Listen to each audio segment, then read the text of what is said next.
இன்றைக்கி ஒரு mini vlog பார்க்கலாம். இந்த மினி விளாக் வந்து தேர்ஸ்டே அன்றைக்குமே எடுத்திருந்தாங்க. தேர்ஸ்டே வந்து ஆடி அமாவாசை அப்படின்னு சொல்லியிருந்தாங்க. ஸோ வீட்டில் வந்து எல்லாம் கண்டிப்பாக இப்போ கோயிலுக்கு இல்லை பெரியவங்களுக்கு சாமி கும்பிட்றது இந்த மாதிரிலாம் வந்து பண்ணுவாங்க.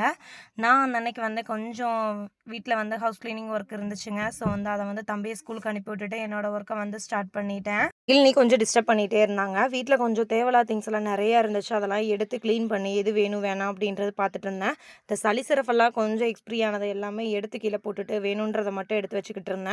வீட்டில் மற்ற ஒர்க்கு எல்லாமே முடிச்சுட்டு அதுக்கப்புறம் மேலே மகிழினி கிட்ஸ் வரலையும் கொஞ்சம் பேக்கிங் ஒர்க்கெல்லாம் வந்து ஒரு பக்கம் வந்து போயிட்டு இருந்துச்சுங்க.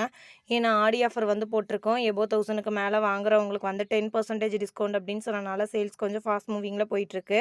கீழே வந்ததுக்கப்புறம் விளக்கு மட்டும் க்ளீன் பண்ணாமல் இருந்துச்சுங்க. விளக்குமே வந்து ஃப்ரெஷ் ஆகிட்டு வந்து தான் வந்து க்ளீன் பண்ண ஸ்டார்ட் பண்ணேன். நான் எப்பயுமே வந்து லிக்விடை மட்டும் வச்சு வாஷ் பண்ணிவிட்டு வெறுதான் வந்து இந்த பீதாம்பரி பவுடரை போட்டுட்டு ஒன்ஸ் நல்லா வந்து கையை வச்சு ஸ்க்ரப் பண்ணோம் அப்படின்னாவே விளக்கில் இருக்க எண்ணெய் பிசுக்கு எல்லாமே வந்து போயிடும். நீங்கள் எப்படி இந்த மாதிரிலாம் விளக்கெல்லாம் க்ளீன் பண்ணுவீங்க அப்படின்றத கீழே கமெண்ட்ஸில் சொல்லுங்கள்.